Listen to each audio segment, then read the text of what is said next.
Good morning children's. మనకు హర్షవర్ధనుడు మనము ఉత్తర భారతదేశంలో రాజు గురించి మనం చెప్పుకోవడం జరిగింది. దీంట్లో ఉత్తర భారతదేశం యొక్క గొప్ప రాజు ఎవరంటే హర్షవర్ధనుడుగా చెప్పుకోవచ్చు. దీనికి మనం మొన్న చెప్పాము. హర్షుని యొక్క జీవన విధానము, అతని విధి విధానాలు కూడా మనం ఎలా ఉంటుందంటే దరిదాపుగా చెప్పడం జరిగింది. ఇక్కడ హర్షవర్ధనుడు దరిదాపుగా అతని ఆధారాలు చూసుకున్నట్లయితే మనకు బాణుడి యొక్క హర్ష చరిత్ర, అదేవిధంగా అతని శాసనాలు, మనకు మధుబన్ అంటే అతని యొక్క శాసనాలు ఎలా ఉంటుందంటే ఆధారాలు చూసుకున్నట్లయితే దరిదాపుగా హర్షుని యొక్క మనకు గురించి తెలుసుకున్నటకు ఎట్లా అంటే భారతదేశంలో ఉన్న ప్రముఖ చక్రవర్తుల్లో ఒక గొప్ప హిందూ చక్రవర్తిగా పరిగణించవచ్చు. ఈ హిందూ చక్రవర్తిగా పరిగణించబడటానికి అతనికి ఏంటంటే అతని శాసనాలు ఆధారాలు. ఇతని ఆధారాలు చూసుకున్నట్లయితే మనకు దరిదాపుగా ఏమంటే అతని శాసనాలు మధుబన్,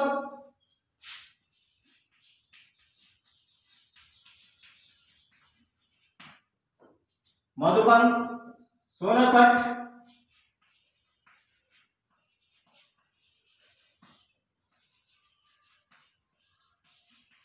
కేడ్సా, ఇవి వారి యొక్క ఆధారాల్లో శాసనాలు చూసుకుంటుంటే మధుబన్, సోనేపట్, కేడ్సా వంటి శాసనాలు కాకుండా హర్షుని యొక్క జీవిత చరిత్ర గురించి బాణుడు రచించిన హర్ష చరిత్ర,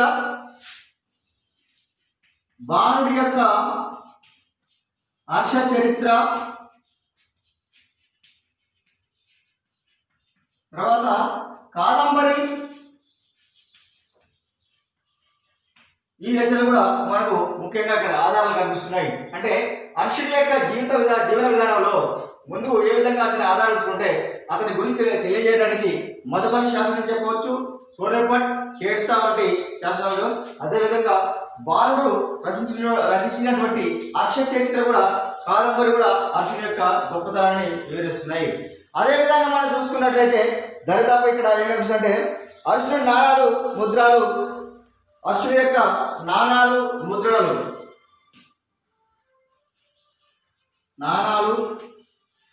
ముద్రణలు, రెండవ పులకేశి ఐహోల్ శాసనం,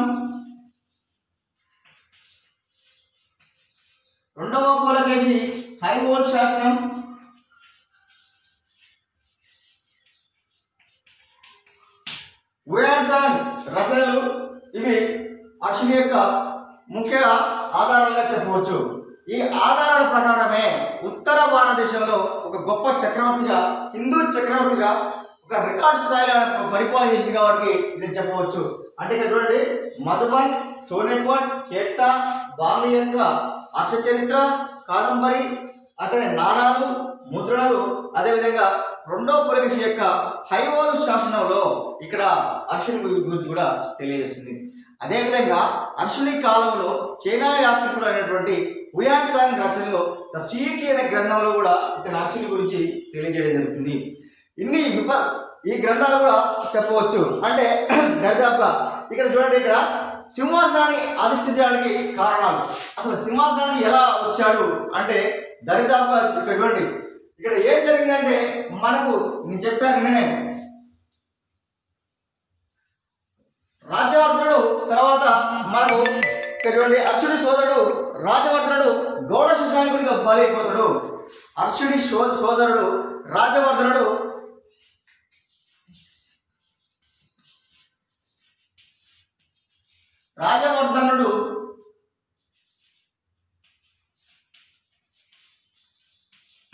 ఈ రాజవర్ధనుడు శశాంకుని మాయోపాయం చేత మరణిస్తాడు.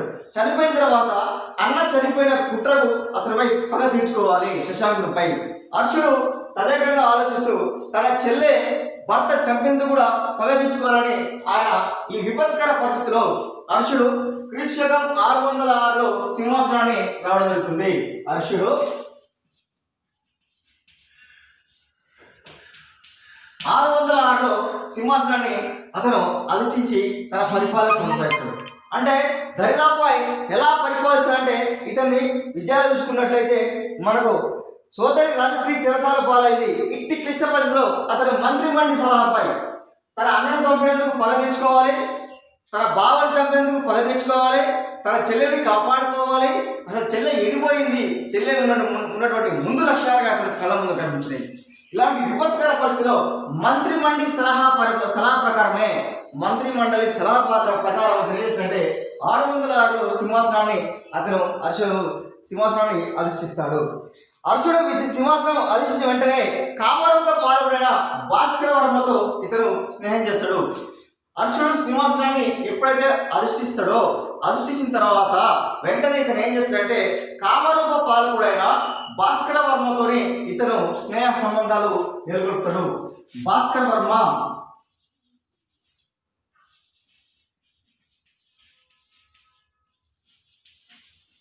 చూడండి, ఈ భాస్కర వర్మతోని స్నేహస్తాలు కొనసాగించి అతనితో దోస్తీ చేసి అతను దరిదాపుగా సింహాసనం కోసం కొంచెం ఫ్రెండ్షిప్ చేయడం జరుగుతుంది. అదేవిధంగా ఈ భాస్కర వర్మతో సంధి చేసుకొని కనోజ్పై దండెత్తాడు.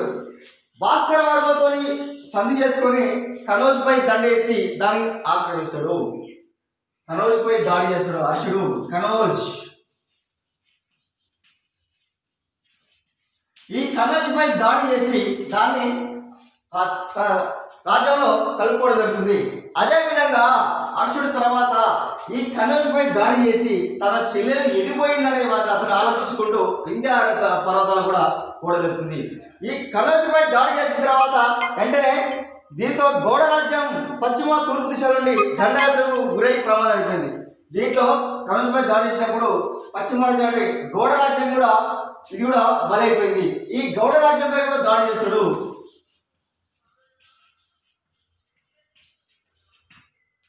గౌడ రాజ్యంపై దండెత్తి అతను ఎలాగైనా సుశాంతిని ఓడించడానికి అతను కోరుకుంటాడు.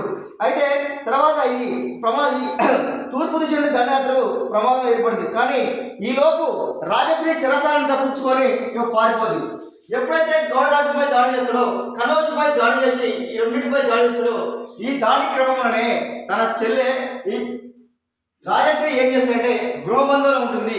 ఈ గృహబంధంలో ఉన్నప్పుడు ఏం జరుగుతుందంటే ఇక్కడ ఎప్పుడైతే అర్షుడు దాడి చేస్తాడో తన అన్న దాడి చేసిన విషయం తెలియకపోగా అక్కడి నుంచి ఆ చెరసాల నుంచి తప్పించుకొని వింధ్య అడవుల్లోకి పారిపోతుంది. వింధ్య అడవుల్లోకి పారిపోయినప్పుడు రాజశ్రీ తన చెల్లె కాబట్టి తన చెల్లెని వెతుకుంటూ కూడా వెళ్తాడు. తన చెల్లెని వెతికి పట్టుకోవడానికి అతను చాలా ఇబ్బంది పడతాడు. ఈ రాజశ్రీ పోయిన బాధతో ఇతను కూడా అక్కడి నుంచి గౌడ రాజ్యం నుంచి బయలుదేరుతాడు. వెంటనే వింధ్యాడవులకు పారిపోయిన తర్వాత అర్షుడు ఏం చేస్తాడంటే తన దివాకర మిత్రుడు బౌద్ధ భిక్షువు సాయంతో ఆమెను కాపాడాడు. రాజశ్రీ తప్పించుకొని వింధ్యాడవులో పోయిన తర్వాత ఆమె ఏం చేస్తాడంటే తన అడవిలో మంటల్లో దూకి ప్రాణాలు కోల్పోవడానికి సిద్ధపడుతుంటుంది. ఆమె ఎప్పుడైతే అర్జునుడు ఏం చేస్తాడంటే తన చెల్లె పోయిన విషయాన్ని పక్కనటువంటి రాజు వాళ్ళకు కూడా స్నేహితులు కూడా చెప్తాడు. స్నేహితులు చెప్పిన తర్వాత అక్కడ ఏం చేస్తాడంటే ఆ వింధ్యాడవుల్లో ఒక బ్రాహ్మణుడు దివాకరుడు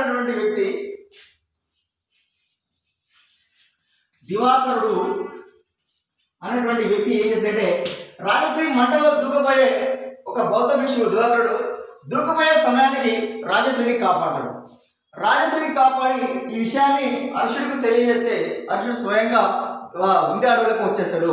వచ్చిన తర్వాత వెంటనే ఇంత నక్షత్రుడు శశాంకుడు కనోజ్ నుండి మరలిపోతాడు.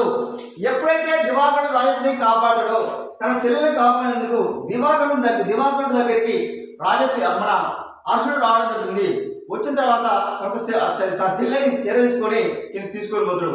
ఎప్పుడైతే తన చెల్లె సంతోషంగా ఇంటికి పోతున్న సమయంలో కనోజ్ పాలకుడు వేసినంటే అతను రాజ్యాన్ని వదిలిపెట్టి వెళ్ళిపోతాడు.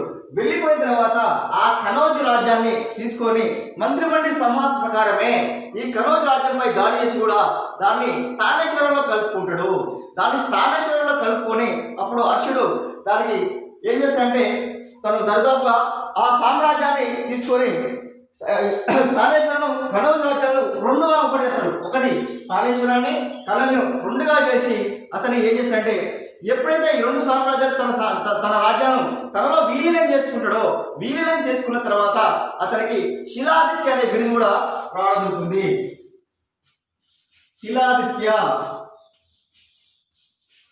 చూడండి, ఇక్కడ అతనికి కనౌజుపై దాడి చేసేందుకు లభించేటువంటి బిరుదు శిలాదిత్య. ఈ రెండు రాజ్యాలని ఏకం తీసుకొని స్థానేశ్వరం రాజధానిగా చేస్తాడు. స్థానేశ్వరం తన రాజధాని.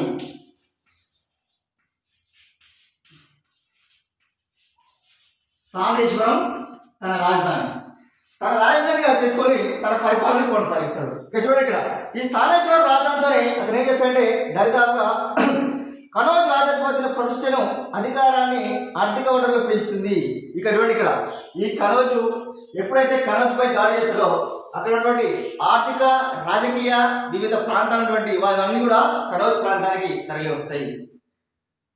ఇదే కాలంలో దరిదాపుగా చైనా యాత్రలు కూడా భారతదేశానికి రావడం జరుగుతుంది. అర్షుడి కాలంలో అర్షుడు గొప్ప చక్రవర్తిని, నిజంగా నీతివంతుడని, బుద్ధిమంతుడని, హిందూ యొక్క గొప్ప రాజుగా హుయాన్సాంగ్ తన రచనలు పేర్కొంటాడు. నిజంగా చెప్పాలంటే ఎప్పుడైతే తన చెల్లెని కాపాడిన తర్వాత తన రాజ్యాన్ని అన్నా చెల్లెలు కూడా పరిపాలించారని ఒక చరిత్రకారుడు చెప్పడం జరుగుతుంది. అన్నా చెల్లెలు కూడా ఈ హర్ష చక్రవర్తి ఈ పరిపాలన కొనసాగించారనేది మనకు చరిత్రకారుల యొక్క అభిప్రాయం. అదేవిధంగా హర్షుడు తన రాజ్యానికి వచ్చిన తర్వాత తూర్పు పశ్చిమ దిగ్యాత్రలు చేశాడు. తూర్పు దండయాత్రలు,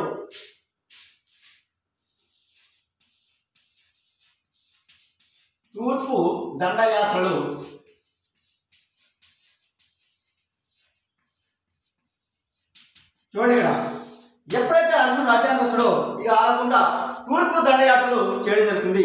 ఈ తూర్పు దండయాత్రలో ముఖ్యంగా పూర్ణవర్మను ఓడించి మగధ రాజ్యంలో తమ సామంతంగా నియమించాడు. చూడండి, ఇక్కడ తూర్పు దండయాత్రలో మొదటగా పూర్ణవర్మపై దాడి చేస్తాడు. మగధ రాజ్యాన్ని పరిపాలిస్తున్నటువంటి పూర్ణవర్మను దాడి చేసి మగధను దీంట్లో కలుపుకుంటాడు. వర్షకాలంలో పూర్ణవర్మపై దాడి.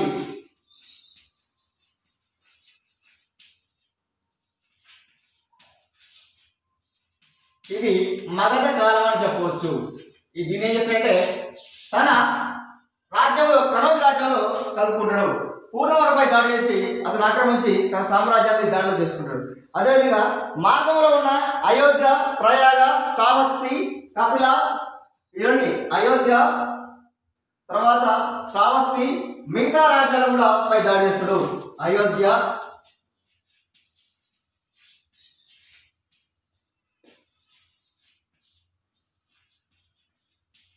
మిథుల, అదేవిధంగా దరిదాపుగా మిథుల, ఇంకొకటి ఏంటంటే ఇక్కడ ఖచ్చితంగా మొన్నకు చిన్న రాజ్యాలు ప్రయాగ రాజ్యాలపై కూడా ఆడేస్తాడు. ప్రయాగ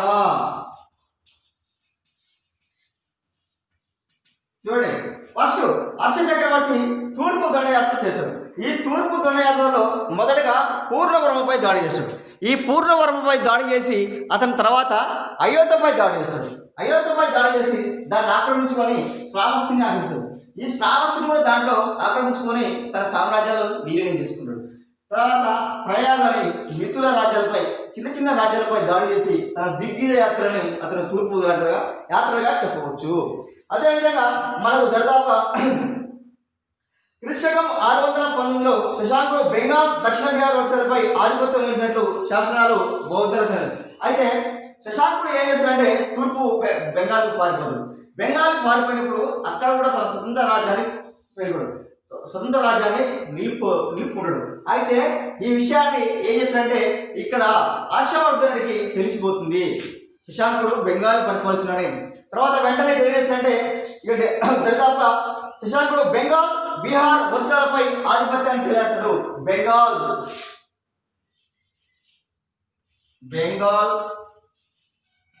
బీహార్, ఒరిస్సా పై దాడి చేసి దాన్ని 1900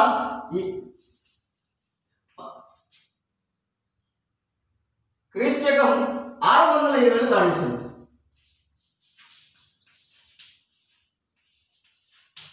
చూడండి, ఇక్కడ క్రీస్తు 620లో దాడి చేసి దాన్ని ఆక్రమించుకొని తెరదాగా అర్షుడు తన సామ్రాజ్యాన్ని తూర్పు నుంచి పశ్చిమ వైపు కూడా అన్నింటినీ ఆక్రమించుకొని తన పరిపాలన కొనసాగించడానికి మనం చెప్పవచ్చు. అదేవిధంగా శశాంకుని మరణాంతం అర్షుడు రెండవ పర్యావరణ రాజ్యంపై దండెత్తి దాదాపుగా శశాంక రాజ్యాన్ని కూడా తనలో కలుపుకున్నాడు. ఇది తన తూర్పు యొక్క దిగ్విజయ యాత్రలుగా అర్షుని జీవిత విధానం చెప్పవచ్చు. అదేవిధంగా చూసుకుంటే తర్వాత ఇంకొకటి పశ్చిమ యాత్ర దిగ్విజయ యాత్ర చెప్పవచ్చు. పశ్చిమ యాత్ర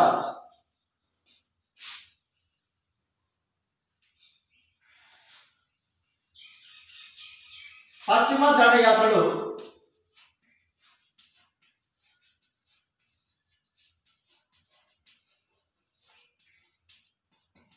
చూడండి. ఇక్కడ కూడా ఈ పశ్చిమ దండయాత్రలు ఎక్కడ చేస్తున్నారంటే మనకి ఇక్కడ కనిపించేది దాదాపుగా కనవతుకు రెండు వైపు ఉన్నటువంటి పశ్చిమ ప్రాంతాలు ఒకటి తూర్పు రోహిల్ఖండ్, బ్రహ్మపుర, మట్టిపుర. బ్రహ్మపుర, రోహిల్ఖండ్,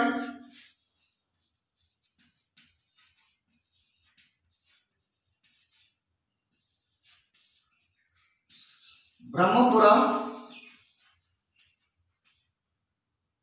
తర్వాత రాజస్థాన్ ప్రాంతాలను కొన్ని ప్రాంతాలను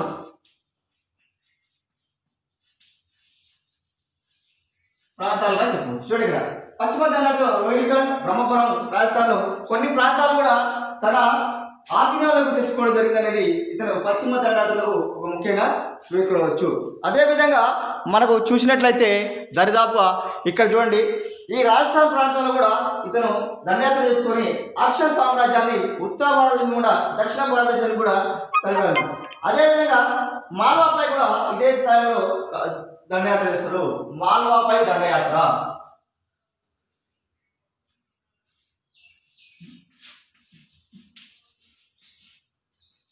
మాల్వాపై దండయాత్ర చూడండి. మాల్వాపై దండయాత్ర చేస్తారు.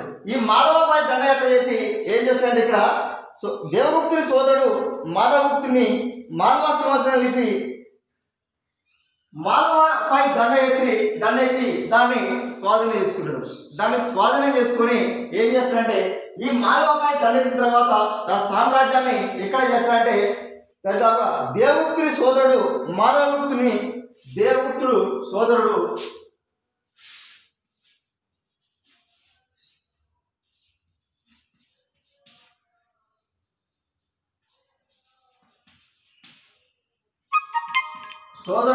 మాధవగుప్తుని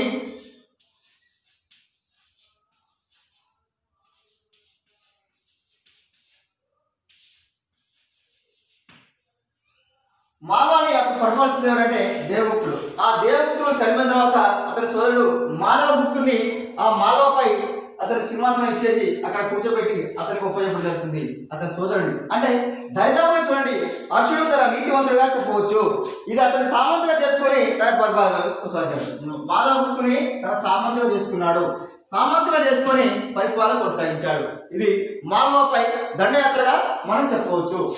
అర్షుడు తన రాజ్యానికి వచ్చిన నాటికి కొంచెం పరిస్థితులు భిన్నంగా ఉన్నాయని మనకు తెలియజేయడం జరిగింది. అదేవిధంగా వల్లభి రాజ్యంపై కూడా దండయాత్ర చేస్తాడు. ఇక్కడ రెండవ ధ్రువసేనుడి వల్లభ రాజుడు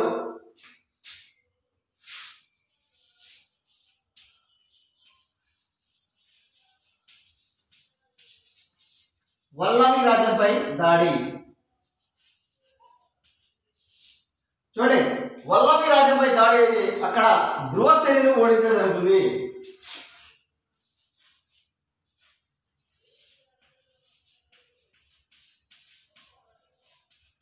ధ్రువసేనును ఓడించి అతను తన సామంత రాజుగా ఉంచుకోవడం జరిగింది. ఈ ధ్రువసేనుని ఓడించిన తర్వాత క్రీశకం 630లో దండయాత్ర జరిపి ధ్రువసేనుని పరాజితం చేశాడు. ఈ పరాజితం చేసి ఏం చేస్తాడంటే అర్జునుడు తన కుమార్తెని ధ్రువసేనుని కుమారునికి ఇచ్చి వివాహం జరిపించాడు. ఇక్కడ చూడండి కొంత వల్లభి రాజ్యంపై దండయాత్ర చేస్తాడు. ఈ వల్లభి రాజ్యంపై దండయాత్ర చేసి ఏం చేస్తాడంటే అక్కడ ధ్రువసేనులపై దాడి చేస్తాడు. క్రీశకం 630లో ఈ దాడి చేసిన తర్వాత తన అర్జునుడి యొక్క కూతురికి ఏం చేస్తాడంటే ధ్రువసేనుని యొక్క కుమారునికి ఇచ్చి పెళ్లి చేసి అక్కడ వైవాహిక సంబంధాల ద్వారా అతని సామంతుగా చేసుకుని తన పరిపాలన కొనసాగిస్తాడు. ఇది అర్జునుడు చేసినటువంటి గొప్ప నీతిగా చెప్పవచ్చు. అందుకే సకల త్వరగా చెప్పవచ్చు. మనము దీని దాదాపుగా అర్జునుడి యొక్క జీవిత విధానంలో యూజ్ చేయొచ్చు. అంటే తర్వాత ఇక్కడ పెళ్లి జరిపించి తాను జైత్య పశ్చిమలో మాల్వా భాగంలో కొంత భాగాన్ని వల్లభి రాజ్యంలో చేర్చాడు. వల్లభి రాజ్యంలో చేర్చడం జరిగింది. ఇట్లా వైవాహిక సంబంధాలు చేసుకొని అర్జునుడు తన సామ్రాజ్యాన్ని నలువైపులా కూడా ఈయన ఆక్రమించాడనేది తెలియజేస్తుంది. ఇంకొకటి మనం చెప్పుకోదగ్గ యుద్ధంలో ఒక గొప్ప యుద్ధంగా చెప్పేది మనం అర్జునుడు అంత భారతదేశంలో ఉత్తర భారతదేశంలో గొప్ప చక్రవర్తి పరిగణించి చివరికి దక్షిణ భారతదేశంలో కూడా ఇతను రావడం జరుగుతుంది. ఈ దక్షిణ భారతదేశానికి రావడానికి ఏం జరుగుతుందంటే ఇక్కడ వింధ్యా పర్వతాలు దాటిన తర్వాత మనకు దక్షిణ భారతదేశం కనిపిస్తుంది. ఈ దక్షిణ భారతదేశంలో ఎప్పుడైతే దక్షిణ భారతదేశంలో ఉన్నాడో అప్పుడు అదే కాలంలో దక్షిణ భారతదేశంలో మనకు రెండవ పులకేశి బాదామి చాళుక్యులు పరిపాలిస్తున్నారు. ఈ బాదామి చాళుక్యులు పరిపాలిస్తున్నప్పుడు అప్పుడు ఎవరంటే రెండవ పులకేశి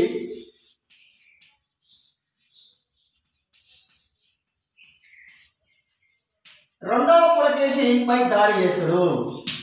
దక్షిణ భారతదేశంలోకి రాకుండా అడ్డుకుంది ఎవరంటే అర్షుని అడ్డుకుంది రెండవ పులకేశి. ఈ రెండవ పులకేశి ఎప్పుడైతే రాష్ట్రుడు వస్తుందో అప్పుడు దాడి చేస్తాడు. దాడి చేసిన ఇద్దరికి గొడవ జరుగుతుంది. ఈ రెండవ పులకేశి ఏం చేశాడంటే ఇద్దరు తలపడ్డాడు. క్రీస్తు 636 నర్మదా నది తీరంలో జరిగిన యుద్ధంలో క్రీస్తు 634లో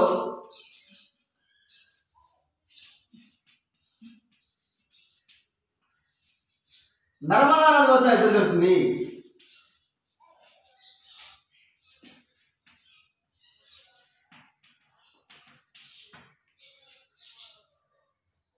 నర్మదా నది వద్ద రెండవ పులకేశికి అర్షునికి భయంకరమైన యుద్ధం జరుగుతుంది. ఈ యుద్ధంలో ఏం జరిగిందంటే ఇక్కడ అర్షుడు చనిపోవడానికి సిద్ధపడతాడు. ఓడిపోయి రెండవ పులకేశి చేతిలో ఓడిపోయి చనిపోవడం జరుగుతుంది. అంటే దాదాపుగా 647లో మరణించాడని చెప్పవచ్చు. ఈ మరణంతో సకలోత్తర పదనాథుడు అర్షుడికి ఇంకొక పేరు ఏంటంటే సకలోత్తర పరనాథుడు. సకలోత్తర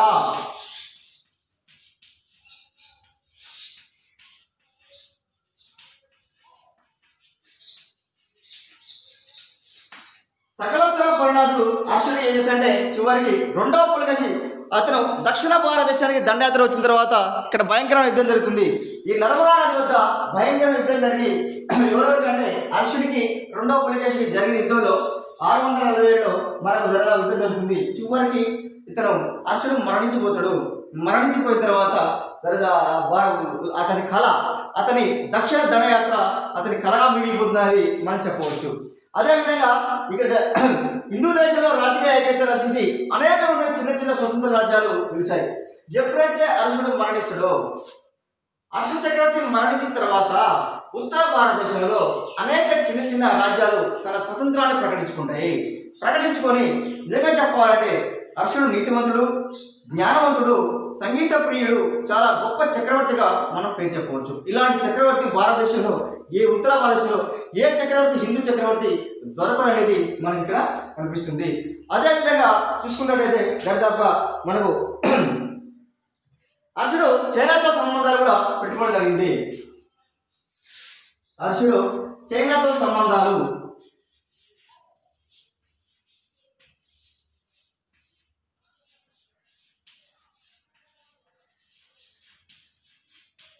చూడండి, అర్జునుడు చైనాతో సంబంధాలు కూడా పెంచుకోవడం జరుగుతుంది. ఎందుకంటే ఇక్కడ చూడండి దాదాపుగా ఉయాన్ సాంగ్ ప్రభావం వల్ల అర్జునుడు చైనాతో సంబంధాలు నెలకొల్పాడు.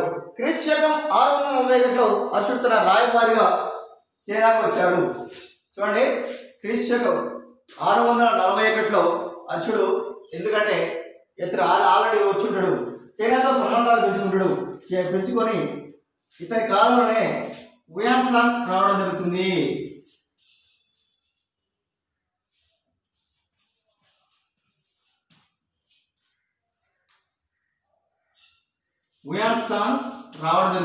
అర్జునుడు అనేకటువంటి బౌద్ధ మతాలను కూడా స్వీకరించాడు. ఇక్కడ మనం గమనించిన చూడండి, ఇక్కడ వియాట్సాంగ్ రావడం జరుగుతుంది. అంటే చైనాతో సంబంధాలు పెంచుకొని తన బౌద్ధ మతాన్ని కూడా చాటి చెప్పాడనేటువంటి ముఖ్యంగా చెప్పవచ్చు. ఇక్కడ ఇంకొకటి, అర్జునుడి పరిపాలన గొప్ప విజేత కాక సమర్థవంతమైన పరిపాలన, సదాక్షేమమైన పరిపాలన, నీతివంతమైన పరిపాలన చెప్పవచ్చు. అర్జునుడు పరిపాలనలో ఒక గొప్ప పరిపాలనా అధ్యక్షుడిగా చెప్పవచ్చు, ఒక హిందూ రాజుగా చెప్పవచ్చు, ఉత్తర భారతదేశంలో గొప్ప చక్రవర్తిగా చెప్పవచ్చు. అందుకే ఇతనికి సకలోత్తర పరిణామం చెప్పవచ్చు, సకలోత్తర పరిణామాలుగా చెప్పవచ్చు. ఎందుకంటే చెప్పిన ఇక్కడ చూడండి, దరిదాపుగా మనకు సకలోత్తర పదాలుగా అర్జునుడు గొప్ప చక్రవర్తి అయ్యాడు. అదేవిధంగా అతను ప్రత్యేక శ్రద్ధ వహించాడు, గొప్ప విజేత కాకుండా అతను విజయాలను చూసుకున్నట్లయితే గొప్ప చక్రవర్తి కూడా పేర్కొనవచ్చు. అదేవిధంగా అర్జునుడు అనేకటువంటి దాన ధర్మాలు చేశాడు.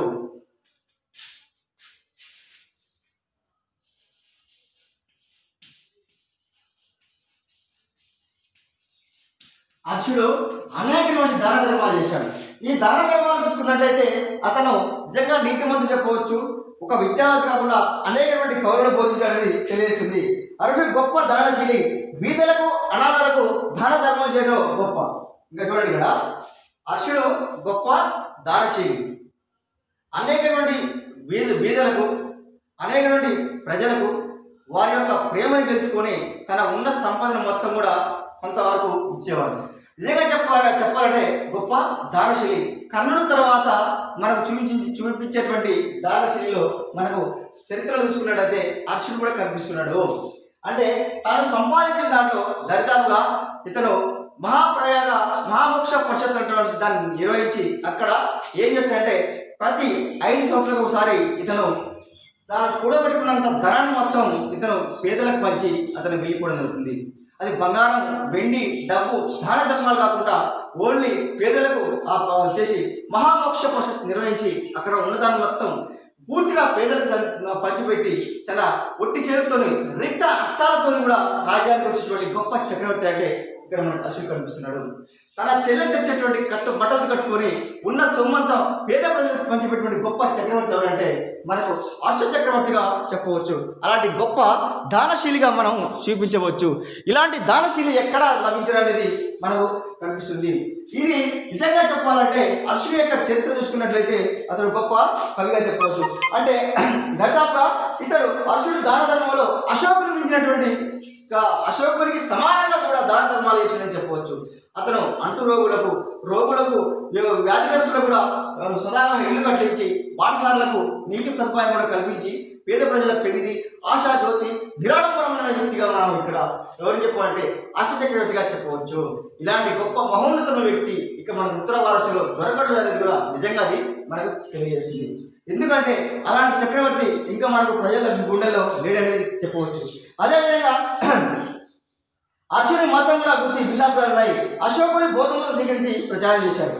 అయితే మనకు దాన ధర్మాలు చేసిన తర్వాత అశోకుడు కూడా బౌద్ధ మతాన్ని స్వీకరించాడు. మనకు ఇక్కడ అర్జునుడు కూడా అశోకుడు వలె బౌద్ధ మతాన్ని కూడా స్వీకరించాడు అనేది మనం చెప్పవచ్చు. తర్వాత మనకు ఈ బౌద్ధ మతం గురించి అశోకుడు మన అర్జునుడి గురించి చెప్పడం జరుగుతుంది.